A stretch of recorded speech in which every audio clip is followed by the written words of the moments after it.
Mtazamaji, shukran sana kwa kuzidi kuwa nami kwenye Matukio Mtambuko siku hii ya leo. Tumeweza kuwa na mazungumzo kabambe kuhusiana na Juliana na wale wenzake watatu ambao wanafaa kuenda mbele ya bunge bila shaka, na bado wanazidi kufanya hivyo. Kumbuka mchakato mzima ni wa jinsi ambavyo kama tulivyoshuhudia wakati wa uchaguzi, basi pale ambapo labda results zilifaa kuannouncewa, unawapata wameweza kuenda kando kidogo kuweza kuambia Wakenya kuhusiana na mambo ambayo labda mushkili uliotokea. Ni masuala ambayo tumeweza kudadavua siku hii ya leo, na ni taarifa ambazo tutazidi kufuatilia hata siku inavyosonga na pia kwenye taarifa zetu kuu. Ila kwa sasa karibu kwenye Matukio Mtambuko. Wakati huu ni wa taarifa zetu kuu, na kwanza kabisa ni kwamba taifa linapojiandaa kuadhimisha siku ya ugonjwa wa ukimwi duniani, Baraza la Kitaifa la Kudhibiti Magonjwa Yanayoambukizwa wamepiga kambi kaunti ya Bungoma kuhamasisha jamii jinsi ya kujikinga na maradhi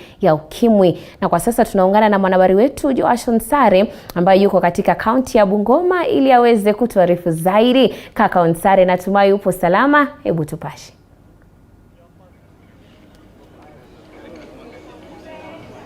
Naam, shukran sana Beatrice Watare. Niko salama, niko hapa Bungoma, wanasema kunaitwa BG, na shughuli nzima hapa ni hamasisho kuhusiana na shughuli nzima ya ukimwi, ikizingatiwa kwamba tarehe 1 Disemba ndo siku ambayo ulimwengu mzima utakuwa unazungumzia swala hili la kudhibiti maambukizi ya virusi vya ukimwi. Na ikumbuke kwamba humu nchini Kenya maambukizi ya virusi ama virusi vya ukimwi vimehitimu na kuwa miaka 38, na siko peke yangu hapa, niko na wale ambao wanahakikisha uhamasishaji unafanyika katika jamii vilivyo. Na katika chuo hiki cha Kibabii niko na baadhi ya wanafunzi ambao ni viongozi wa wanafunzi, tutakuwa tunasema nao tusikie kauli zao tunapojitayarisha kuadhimisha siku hii ambayo itakuwa Disemba. Na moja kwa moja nitazungumza na bingwa mmoja hapa. Karibia hapa, tuambie jina lako na unajishughulisha vipi katika uhamasishaji kuhusu masuala ya ukimwi. Asante sana, mimi naitwa Stanley Ngara, the African King of Condom. Niko hapa kwa hii university na furaha kubwa sana sababu nitapata nafasi ya kufundisha wanafunzi njia za kujikinga virusi ya ukimwi, vile wanaweza tumia mpira ya condom, vile wanatakiwa kujua. Niko hapa kwa mafunzo, na niko hapa kwa sababu kama Bungoma County inaonekana sasa katika 2016 na 2021 kulikuwa na more than 50% yani teen pregnant girls ambao lazima tuweze kupunguza vijana ambao hawajafikisha ile umri wa kupata mimba, tuweze kuenda tumeweka chini. Na labda mbona vijana leo tuko katika chuo hiki cha Kibabii, na mbona tusiende kwenye jamii? High rate of infection sasa hivi iko kwa vijana, na parents wana invest a lot kwa vijana, lakini wakikuja hapa wanakosa ile control ambapo wako na exposure, wako na watumii mipira. Kuna shortage ya mpira katika serikali yetu kwa sasa hivi, na sasa vijana pia hawana pesa ya kununua zile mpira, wanategemea pocket money ya wazazi, ambapo lazima tufanye kitu tofauti ili tuweze kuzuia hawa vijana wetu kwa mimba. Kumbuka pale popote kuna mimba hakukutumika mpira, na kama hakutumika mpira kuna chance ya kupata virusi na magonjwa ya zinaa. Ndio, labda wito wako kwa serikali ni upi kama balozi ambaye unahakikisha kuhamasisha jamii kuhusiana na matumizi ya kondom? Mimi ningeuliza serikali ipatie nafasi yale NGO inaweza lete kondom hapa nchini, waweze kuweva ile tax ya kondom ili kondom iweze kufikia kila mtu. Matumizi ya kondom sasa hivi iko juu na hakuna, na makali ya HIV pia tufuata nyuma. Yep. Shukran sana kwa kusema na TV47. Mtazamaji, huyo anafahamika kama King ambaye anajihusisha pakubwa kuhakikisha matumizi ya mipira ya ngono inatumika vilivyo na kuhakikisha maambukizi yanadhibitiwa na vile mimba za mapema. Hivi sasa nizungumze na baadhi ama yule mmoja wa viongozi wa wanafunzi hapa. Karibia hapa bingwa, tuambie jina lako na hapa chuoni mnajikaza vipi kuhakikisha mnadhibiti maambukizi ya virusi vya ukimwi? Asante sana. Kwa majina naitwa Patrick Chelule, katibu mkuu wa wanafunzi katika chuo hiki cha Kibabii. Hapa shuleni tuna mikakati mingi ambayo tumeweka kuhakikisha kuwa tunakinga wanafunzi kutokana na virusi hivi vya ukimwi. Baadhi ya mikakati ni kama tumeweka mipira katika hizi vyumba vya kulala, pia katika vyoo, pia tumeweka kila mahali. Ukiangalia kila sehemu hivi, sehemu ambazo unaweza pata vijana wamejaa, kuna hizo mipira. Kama mtu anaweza jinsi kuitumia, anaweza ichukua wakati wowote. Mikakati ingine huwa tunaweka siku fulani, tunakuja pamoja, tunawahamasisha na kuwaongelesha kuhusu umuhimu wa kutumia mipira na umuhimu wa kukaa katika na kufanya ngono katika njia ile ambayo ni nzuri. Labda hivi sasa tunaelewa kwamba vijana wanajumuisha asilimia kubwa humu nchini, zaidi ya 70%. Labda wito wako ni upi kwa vijana, tukijikita katika swala hili la maambukizi ya virusi vya ukimwi? Jambo ambalo naweza nataka kuambia vijana ni kuwa tukapate kuweza kutumia mipira kila wakati. Kwa maana usipotumia mpira utapata baadaye unakuja unapata hiyo infection. Na infection haina reverse. If utajiweka vibaya, wewe mwenyewe ndio utakuja baadaye utapata kujuta na unakuja unapata mwenyewe unaumia. So ninahimiza vijana wote na ninawapa mwito kuwa wacha tukapate kujikinga na kutumia mipira kila wakati.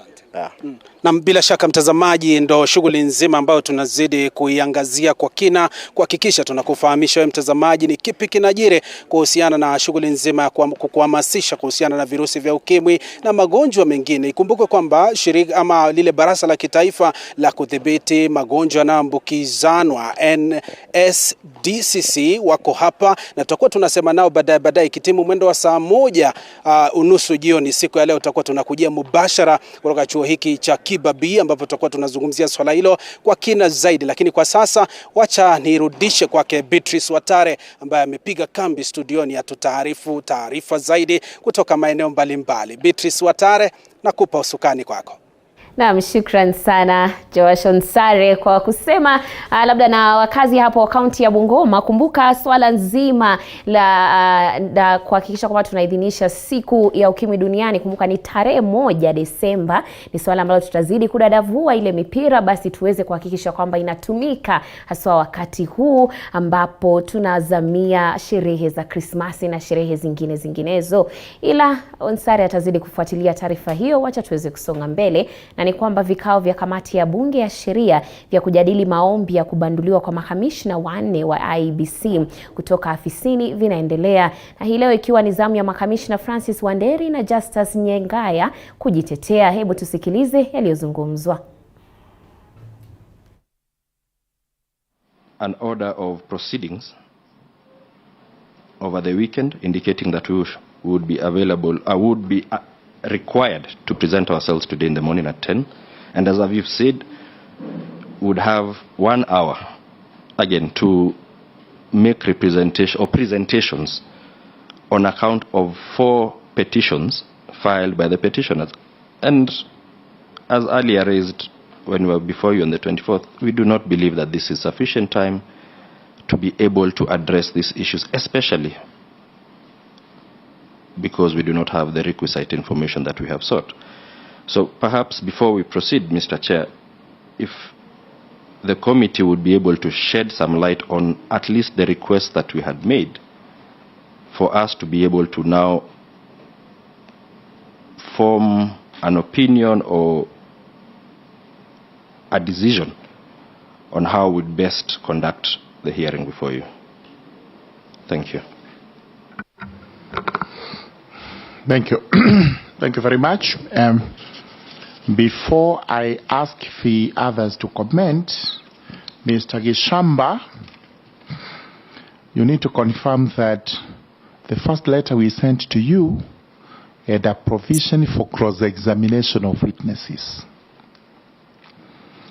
In law, that is understood to mean you have a right to call any person as a witness, but that person would be cross-examined. So I do not think we need to belabor that point anymore, because our letter was explicit as to what was going to happen. As regards the time given, remember we had made a provision for you to put in responses in writing. And this is the modern practice of these days, whether in the courts, in the petitions, and everywhere else. So that you know Your staff is going to be in writing, your response is in writing, and you'll only be required possibly to highlight within the given period of time and pave room for cross-examination. Number 3, it's important to point out, Mr. Gishamba, that the only thing this committee has are the 4 petitions. There is no other evidence, and we have repeated this because petitions are not required to have any evidence whatsoever. So, in as much as you have requested for a host of documents from the petitioners, not from this committee, because this committee does not have those documents, our role is investigative.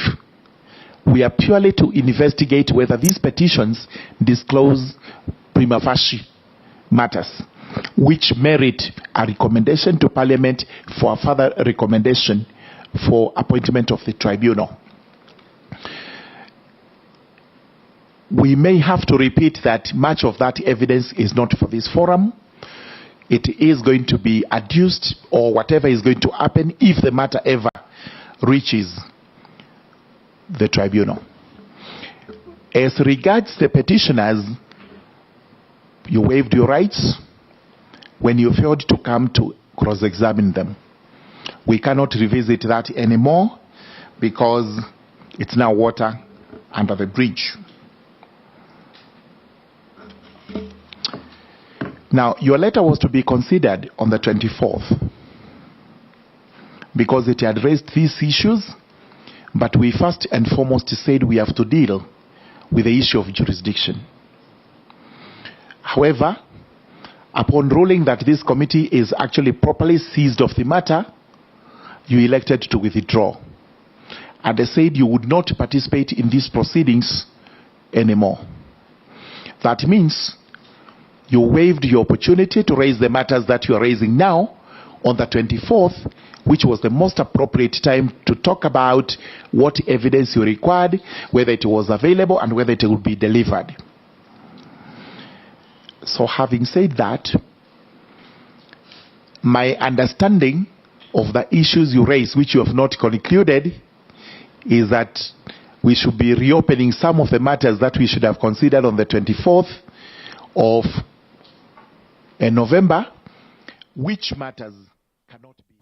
Ni taarifa ambayo tutazidi kufuatilia siku hii ya leo ili tuweze kujua hatima ya makamishna hao ambao wanapaswa kwenda kujitetea siku hii ya leo itakuwa ipi. Ila tukisonga mbele ni kwamba huku mjadala wa vyakula vya kisaki ukishika kasi nchini, kamati ya bunge la kitaifa ya masuala ya biashara imekutana na mkurugenzi mtendaji wa shirika la kitaifa la biashara la Kenya KNTC ili kujadiliana kuhusu swala hilo. Wamependekeza kuagizwa kwa GMO ili kusaidia kukabili na ukame nchini, na yanajiri baada ya mahakama ya juu kusitisha kuagizwa kwa vyakula vya GMO nchini. If you were to advise the cabinet, would you tell them my dress my choice, my food my choice, and if you are going to develop GMO, can you expand it from honorary maize? We do not want to be a big brother to come and take business away from people. We are just saying, you know what, let's just take a small percentage of the deficit and then make sure that, you know, when there is no rice, I can then release 10,000 bags at a price. So the people who are holding rice because they want rice to go up, they now release their rice. Let them make a choice that rather than die, let me just buy this GMO I eat. If I survive 2 days, I mean, I'll have survived. Rather than die today because there is no maize or the food that is there is also so expensive, I can't afford it. Rais William Ruto hii leo amewaongoza maafisa wengine serikalini kushuhudia mtihani wa kitaifa wa KCPE na KEPSA ikiwa ni siku ya pili. Rais amezuru shule ya msingi ya Joseph Kang'ethe mtaani Kibra hapa jijini Nairobi, ambapo aliwahakikishia Wakenya wote kwa usalama umeimarishwa katika vituo vyote vya mtihani, wa kuwahisi wasimamizi wa mitihani kuhakikisha hawatakuwa na visa vya udanganyifu katika mitihani hiyo.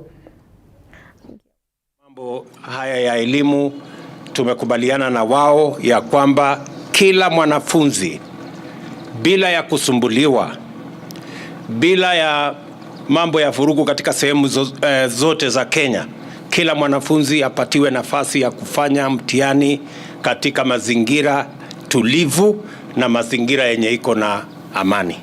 Na ndio sababu tumemobilize askari wengi kuhakikisha ya kwamba mambo ya mitihani inaendelea vizuri katika centers zetu zote. And I want to say for the record that this examination, we are going to be having examinations in all the centers for our 3 million plus students across the Republic of Kenya.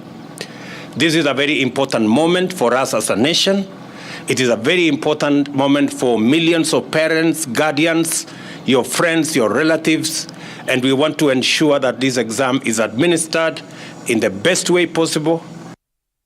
Naam, tukisonga kwenye taarifa zingine ni kwamba KCPE KPSEA zinaingia siku ya pili na naibu rais Rigathi Gachagua amedokeza kuwa Rais William Ruto atapokea ripoti kuhusu mtaala wa CBC Ijumaa hii. Ripoti hiyo itatoa mwongozo wa namna ya kuboresha mtaala huo mpya. Kadhalika amekariri nia ya serikali ya Kenya Kwanza kuimarisha sekta ya elimu nchini na kuzingatia maslahi ya walimu nchini. Alikuwa akizungumza katika shule ya msingi ya Komarok hapa jijini Nairobi kwenye ziara ya kuwatia motisha watahiniwa wa darasa la 8 na gredi ya 6.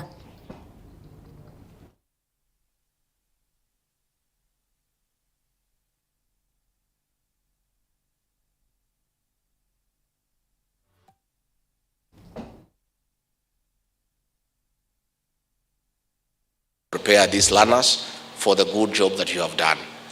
And I want to say once again that the teaching profession is a calling. Nobody can compensate you adequately for what you do. It's a sacrifice. And that is why we are calling for respect for our teachers, because what they do is a calling. It's such a huge sacrifice. And that is why in our plan in the Kenya Manifesto, we agreed that the process of delocalization should be done away with, so that teachers are able to work anywhere without being coerced to work in certain areas. That is why the president has set up the working party on educational reforms to look at issues CBC, to look at TVET, to look at university education. And this Friday, we'll be giving the way forward after the president receives an interim report on how we proceed with the CBC and other reforms. So, munamaliza mtihani siku gani? Kesho. So, alafu muende nyumbani. So, usinipange bash kidogo the following day. Yeah? Amo iko sawa? So, what I'll do, because I've come after you are through with your exams, I'll give the head teacher 300,000 shillings, so that after the exams, you can come and have a bash, muagane kwa heri, si ndio? And also we will not leave the teachers behind. I think they have also done a very good job. I will leave 100,000 for the teachers, so that pia hawa washerekee kidogo.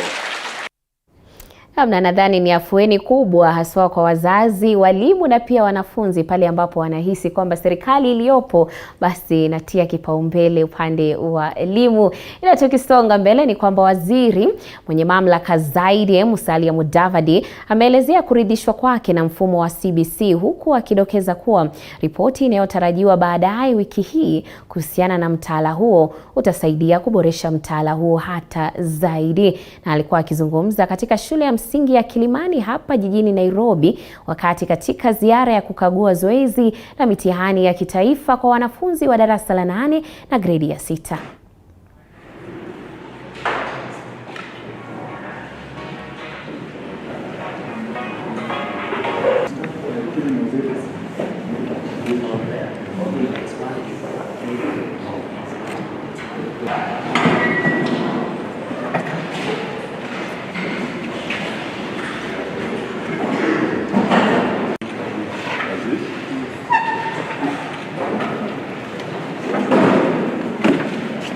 Sasa vile nimeona Nadhani walimu wamejipanga, na pia kuna ile tume task force ambayo inazungumza na wataalamu na Wakenya kwa kijumla.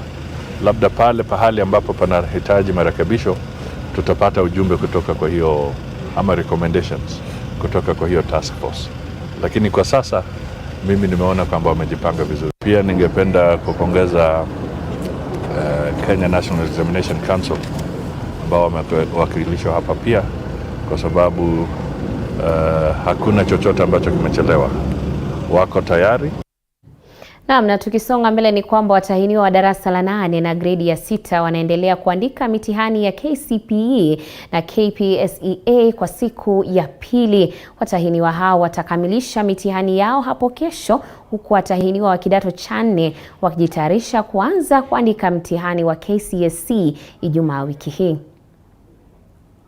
Of course, there was that incident where we mentioned yesterday in Eldoret and Bungoma, where the scripts for 51 centers in Eldoret and 15 centers in Bungoma were not picked up. But as I clarified yesterday, those were learners who were registered immediately after grade 3, and during COVID, the schools closed. They are all private schools.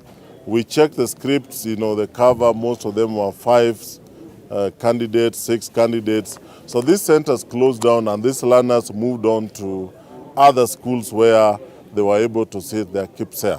So what I want to clarify is that no learner at all missed exams because a center was closed. KCP has never been really, has not given us major problems. Again, there was a case in Nakuru, which you are aware about, where a private school decided to take some learners and register them in other schools. Again, I've talked to the officers on the ground. The investigations are complete. The report is being submitted to us because naturally, if you look at NEC regulations, that is an irregularity, but always we make sure that the learners are not disadvantaged. Our work is to protect the children. They are young, they need our support, but we'll see how to manage the matters once we have received the report and read it. KCP, all the other papers except composition and INSHA, we use OMR machines. So as we talk today, they will start taking back their mark sheets back to Nairobi. As soon as they get to Nairobi, we start running them on OMR machines. As you're also aware, KPSEA, all the papers, objectives. Again, that means they're just going to be run on OMR machines. That starts as soon as the mark sheets get back to Nairobi. So it will not take long in terms of running the machines.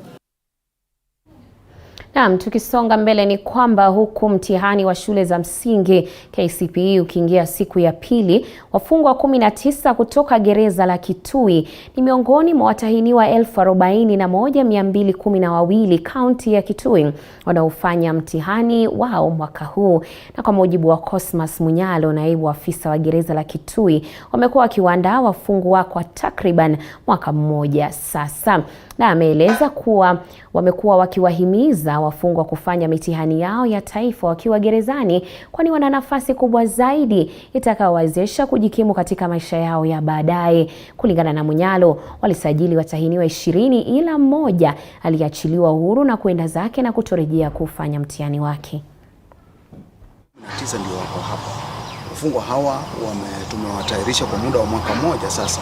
Tumewatayarisha kwa masomo, tuko na walimu wetu ambao wameandikwa na serikali, na hata wale wengine wa undergraduate education wanatoka nje wanakuja kusaidia, na pia tuko na wafungwa wenzetu ambao pia wana reinforce hiyo teaching program.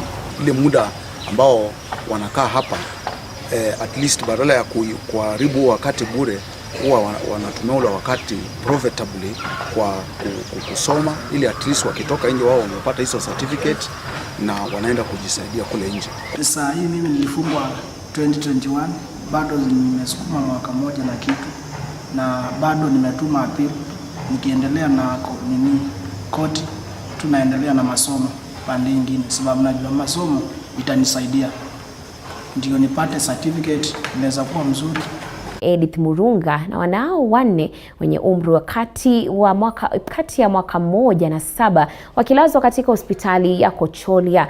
Wakazi wamehimizwa kuwa makini wanaponunua chakula sokoni kabla ya kulisha familia zao. Miili ya waliofariki imehifadhiwa katika makafani ya hospitali ya Teso Kaskazini. Angalia, sababu hatuwezi jua ni nini ilitokea kwa hiyo chakula ambayo imeenda na maisha ya watu wawili. Kwa vile kila mtu alikuwa analalamika kuumwa na tumbo. Kwa hivyo hapo ndio nimesema kwamba wakati wa postmortem itakapofanywa ndio zaidi itatuonyesha ni nini ilitokea. Wamepelekwa mortuary upande wa Teso North kwa sababu hapo ndio iko karibu. Tumeanzisha uchunguzi kama polisi ili kusudi tujue ni nini ilitokea kwa hiyo chakula mpaka watu waka.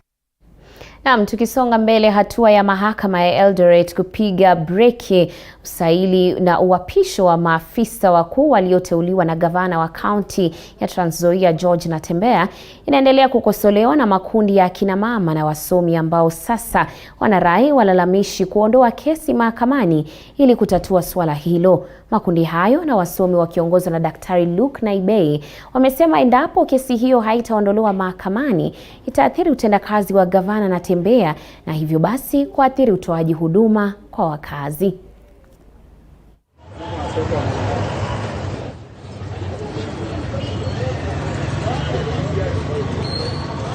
Na shukran sana mwenzangu Beatrice Watare. Tunakujia moja kwa moja toka mjini Kitale tukifuatilizia swala hili zima ama zogo hili ambalo limezidi kuyumbisha serikali yake gavana George Natembeya anayozidi kubuni. Ikumbuka kwamba alianza na kubuni baraza lake la mawaziri, ikafuatia kuwateua maafisa wakuu watakaokuwa na hudumu katika wizara hizo ili kusaidiana na mawaziri alioweza kuwateua. Na kile ambacho kinajitokeza, wanataka wale waliowasilisha malalamishi mahakamani kuweza kuondoa kesi hiyo mahakamani, kukumbatia mbinu ya mazungumzo ili kuona kuwa mwisho wa siku wanafikia mwafaka ambao utawaleta wote kwa pamoja. Pasi vuta vute na zogo inaendelea kushuhudiwa. Hapo awali tulisema na makundi ya kina mama yalioibua tetesi zao pamoja na wasomi akiwemo Daktari Luke Naibei. Wacha tupate kusikiza kauli zao mwanzo.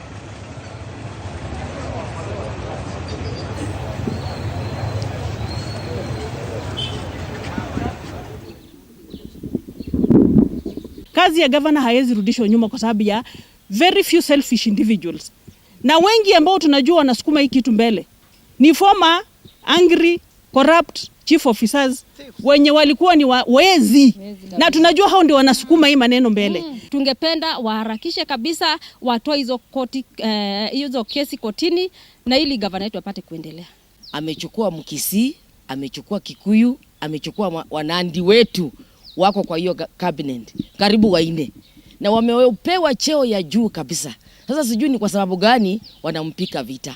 Sisi tunasema mambo hiyo ya kotini ishindwe na ipotelee ndani, na ninaifuta kwa damu ya Yesu. Na wale wanaenda kesi kotini tunajua ni wale wako against na agenda zake, na sisi kama wamama ya Trans Nzoia tumekataa hiyo. Na kama sio hivyo, sisi wamama tutatoka wote kudivide gavana wetu. By Friday watu hiyo mambo kotini. There is always dialogue. Kuja ongea na governor, ambia governor what was the problem. Na kama mwanasiasa anakutumia kwa sababu alipea governor list mrefu ya machief officer, list mrefu ya CCs, list mrefu ya kampuni 30 ati anataka tenders kwa county, we are very sorry. Mtu akuje tu straight. Wacha kuenda kutumia wananchi innocent, unatumia mwananchi innocent. What will happen kama court ita rule kwamba the injunction was illegal and the whole process of asante sana, umepata kusikiza kauli hizo, na wacha tumalize tunawe kwa kifupi. Kama msomi na mkazi wa kaunti hii, una wasiwasi gani kufuatia kesi hiyo kwa kusalia mahakamani? Kesi hiyo inaposalia mahakamani maendeleo haitafanyika because chief officers are the accounting officers katika department zetu. So at the end of the day, wakati hiyo kesi itakuwa inaendelea, hakuna maendeleo itakuwa inaendelea, and we've experienced the same thing in the other regime leadership ya governor mwenye alikuwa. So tumeomba huyu jamaa, na najua iko msukumo wa kisiasa. We've given this guy ultimatum by Friday atoe hiyo kesi kotini because it is going to be ruled against him, na atalipa fine, ataanza tena kutulilia. So as residents tunamwambia asitumike na hao wakora watu ya kisiasa, atoe hiyo kesi kotini, hawa chief officers wakuwe sworn in, kazi ianze. Asante. Yeah. Ndizo kauli za wakazi wa jimbo hili. Kwa sababu ya muda tungesema sana, japo wanaibua kauli hizo kwamba huenda ikaathiri utendakazi wa serikali ya gavana George Natembeya sawa ilivyoathiri utendakazi wa gavana muasisi wa jimbo hili Patrick Hemba aliyestaafu ama aliondoka mamlakani baada ya kuhitimisha kipindi chake cha miula miwili. Niruhusu nizame kwa sasa na kuregesha shukani kwa mwenzangu Beatrice Watare. Shukran sana Boniface Baraza kwa mazungumzo hayo. Bila shaka atazidi kufuatilia taarifa hiyo na tutaweza kuipata hata kwa undani zaidi kadri siku inavyosonga. Mpenzi mtazamaji, kumbuka masuala ambayo tunazungumza siku ya leo ni masuala mengi mno, ila labda tukichukua mapumziko kidogo tutakuwa tukirejea na mengi zaidi. Hivyo basi usiende mbali.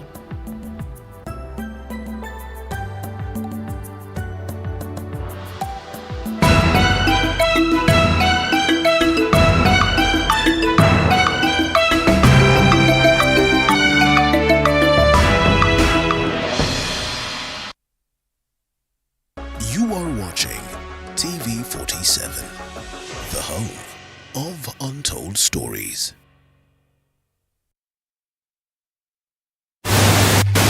Looking for business ideas to inspire your innovation? I'm an artist, but I mostly consider myself as a creative entrepreneur because I'm into this to make money. Looking for business trends that will help inform your decisions? Right now the primary problem is you're experiencing rising interest rates. So this is sucking out money from all economies at the same time. Well, this is The Grind, where we provide a voice for your business and we bring the... How well do you know what's happening around you? Morning Cafe with heated political debates. Baraza la Siasa. Hiyo kitu azungumzie, angalie hali ya maisha ya watu. Informative health discussions. Business, farming. Tasty Wednesday, Fitness Thursday, and Feel Good Friday with amazing DJs, celebs, waimbaji, kuna comedians, alafu kuna wajinga, and music bands. Every Monday to Friday from 6 a.m. to 9 a.m.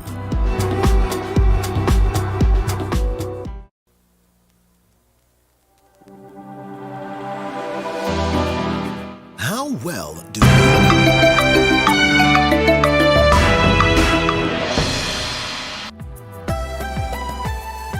Na mpenzi mtazamaji, kama ndio mwanzo unafungulia runinga yako, unatazama Matukio Mtambuko.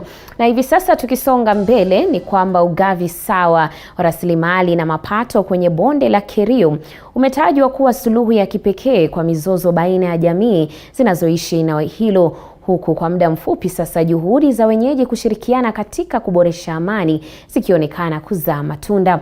Na kama anavyotuarifu mwanahabari wetu Isaac Famba, wenyeji wameonekana kushabikia umoja katika vita dhidi ya wizi wa mifugo ambao ndio kitovu kikuu cha mizozo eneo hilo. Ni kwenye mojawapo ya hafla za kusaka amani katika eneo la Takwel ambapo jamii za Pokot, Turkana na Marakwet zimekuja pamoja ili kujumuika katika kusaka suluhu ya matatizo ya utovu wa usalama. Mafanikio ya amani kwa wakazi wa bonde la Kerio limetajwa kuwa njia ya kipekee katika kuleta maendeleo eneo hili. Hii ni ikiwemo uboreshaji wa miundo msingi pamoja na biashara ambayo mara nyingi huleta ushirikiano baina ya jamii husika. Na tuishi katika undugu wa Pokot na Waturkana. So kwa hivyo kwa siku zijazo tunataka tukuje kwa sherehe nyingine, sio sherehe ya kuomba amani. Tunakuja tufanye sherehe ya kufanya maendeleo.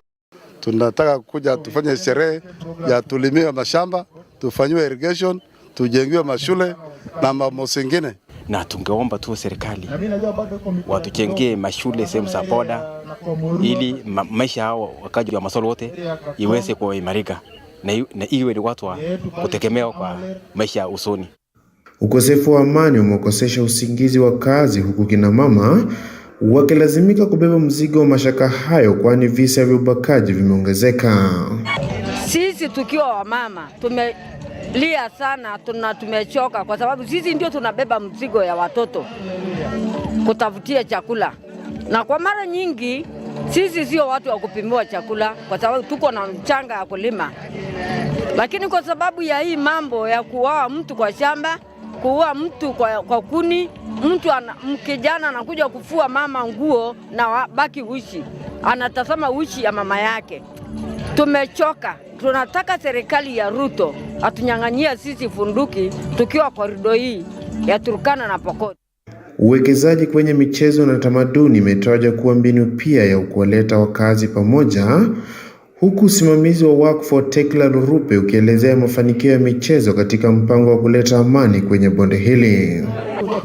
Lakini ile kitu nataka kuomba serikali zaidi wasaidie kukuza maneno ya sports, ndio watu wengine wakuwe njia sawa inaweza kuwa pale, na employ some of these youth kwa security forces, because these people they have what we call talent. So today you saw the way they were singing. Really, these are some of the reform warriors that President Ruto last year May alikuja kuchangia hawa.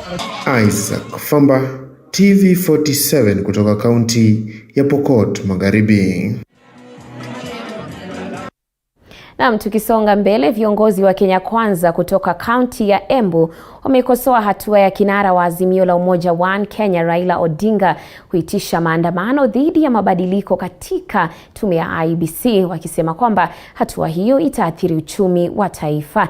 Na huku wakitoa wito kwa Odinga kutupilia mbali mpango huo wa maandamano, wamesema kuwa Rais William Ruto ameonyesha nia ya kufanya kazi na watu wote, na hivyo mrengo wa Azimio unafaa kumuunga mkono.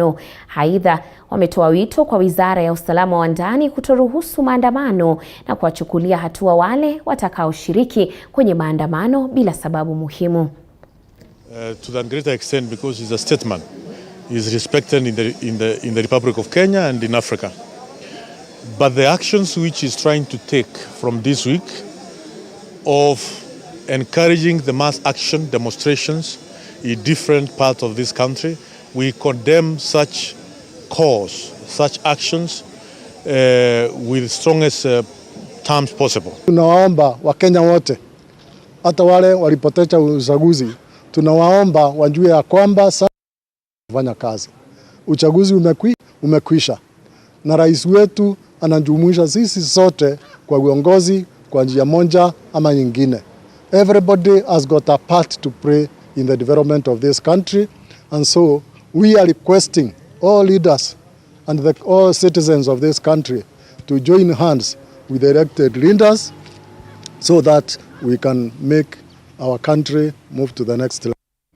Na huku likizo ya wanafunzi nchini kigonga wiki ya pili, viongozi wa kidini wametoa wito kwa wazazi kuwa waangalifu wakati huu wakiwa nyumbani. Aidha, wazazi wameomba kutoa ruhusu watoto wao kuenda katika maeneo ya burudani kama vile disco matanga, kwani zitawapotosha watoto wao. Na hii ni kati ya juhudi za kumaliza mitindo wa likizo za hapo awali ambapo wasichana wengi hupata mimba za mapema. Wazazi ni kwamba watumie muda huu kuwa karibu sana na watoto, wahimize, wajue watoto wanafanya nini, wanaenda wapi, ni nani ambao ni marafiki zao. Pia wakiwa nyumbani wawafundishe maadili. Mambo ya wazazi, watoto kuja nyumbani na kukaa muda mrefu. Lakini kwa upande wangu nasema wazazi hawastahili kuangalia jambo hii kama ni ngumu. Ni kwa sababu hakika watoto ni wetu, na kama watoto ni wetu, si vibaya kukaa nao nyumbani, hasa ni wakati wa likizo. Ni kwa sababu huwezi kusema wanastahili wakae shuleni, ni watoto wetu, na kwa hivyo wakija nyumbani inastahili sisi wenyewe tufanye ile jukumu letu la kawaida. Wazazi pia wawe vigilant kuhusu madawa ya kulevya, kwa sababu hapa kwa mpaka kuna madawa ya kulevya ambayo yanapita vichochoroni na watoto wanapata, wanatumia. Watoto wanataka waweze kuangaliwa.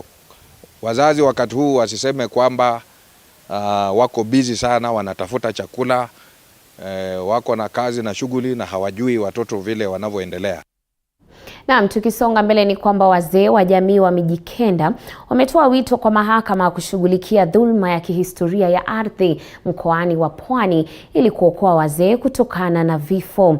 Wazee hao kutoka chama cha utamaduni Malindi wanaitaka mahakama ya mazingira na ardhi kufanya kasi na kuhakikisha kesi za ardhi mkoani huo zinatatuliwa, kwani zinasababisha mauaji. Wakizungumza na waandishi wa habari jijini Kilifi kabla ya sherehe za ufunguzi rasmi wa mkutano wa kitaifa wa mazingira na ardhi kuadhimisha miaka 10 na kujadili mafanikio yao, wazee wa jamii wamemrai Jaji Mkuu Martha Koome na Rais William Ruto kuwasaidia katika kutatua kesi hizo,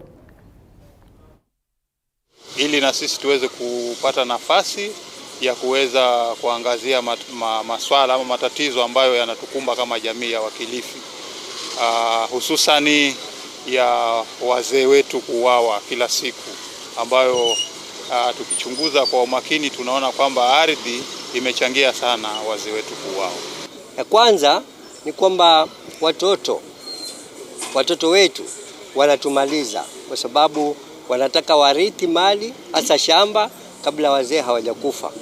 Na hii imezusha tafaruku kubwa kwa sababu wazee wanauawa, wanachinjwa kama wanyama. Hapo nyuma ulikuwa hata humalizi hata mwezi mmoja, lazima uende ukachukue mtu ambaye amekatwa kama mnyama. Tunasumbuka na hiyo kazi, lakini kuacha haiwachi. Tukisonga mbele, mwanamke mmoja kutoka kijiji cha Abondi kilichoko wadi ya Kigushwa, Tigania ya Kati amenusurika kukamatwa na maafisa wa polisi waliopania kumtia mbaroni baada ya mbinu yake ya kutengeneza pombe haramu kupitia njia ya kipekee kugunduliwa na maafisa hao.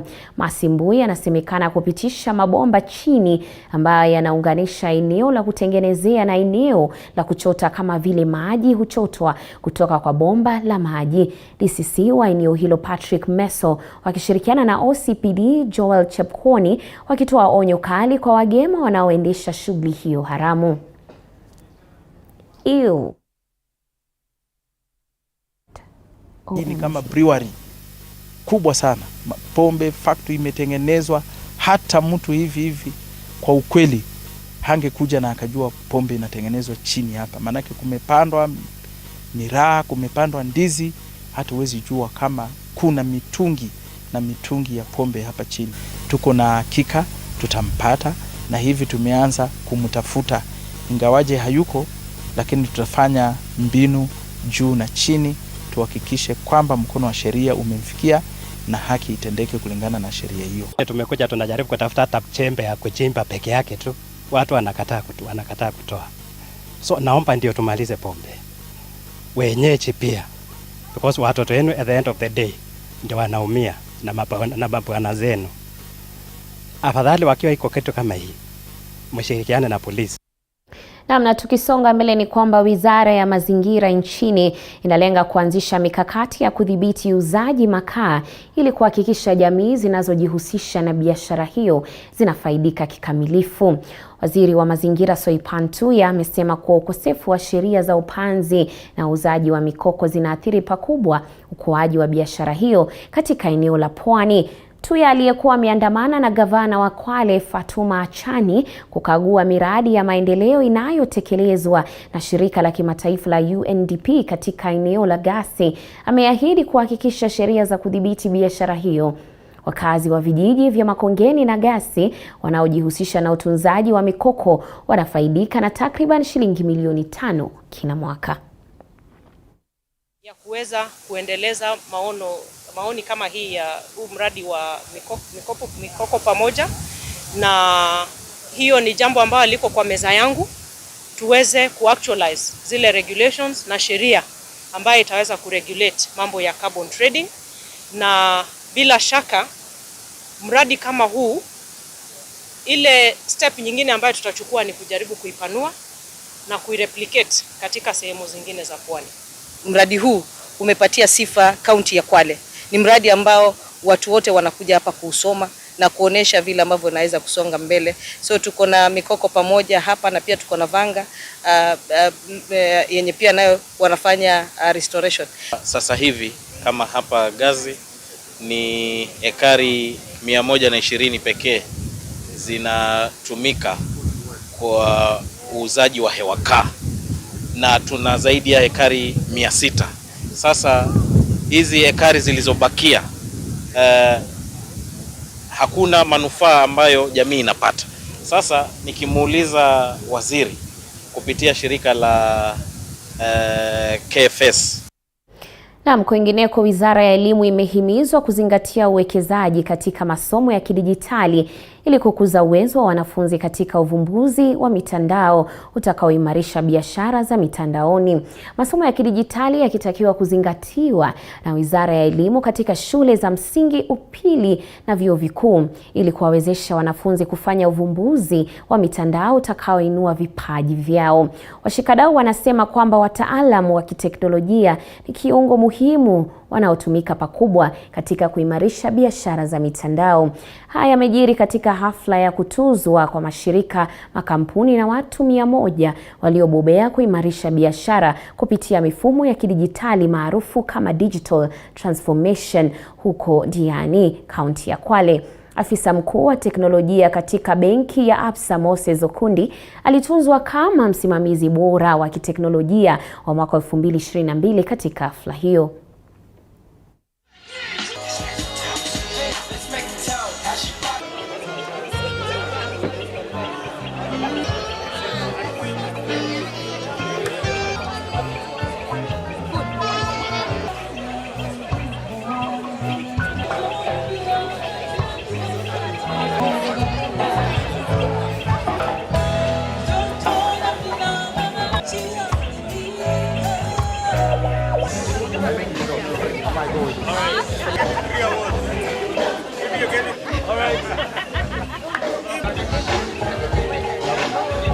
Please,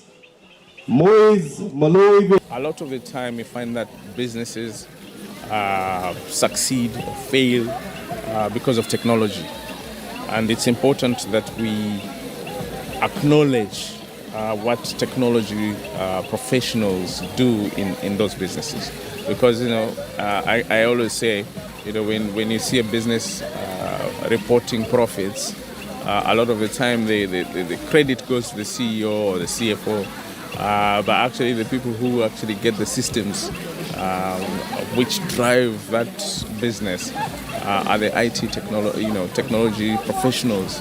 Digital transformation, just not from a business perspective, creates efficiency, improves how people work, and additionally, it really helps to boost the economy in the sense that what everyone has in their hands today is a mobile phone.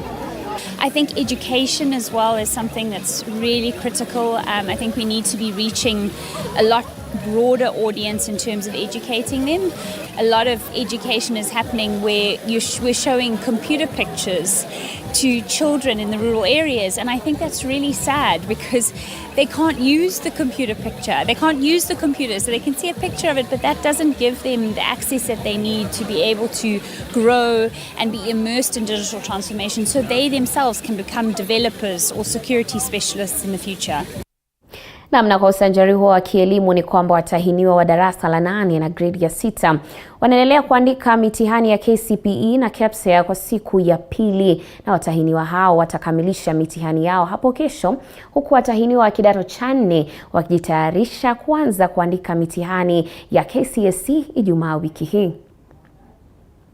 So today has been a very happy day because we were able to regulate what our teachers have taught us. Since there were no challenges, we have been able to we have high hopes that we're going to perform well. It has been a very happy journey with our teachers because they've been our towers of strength.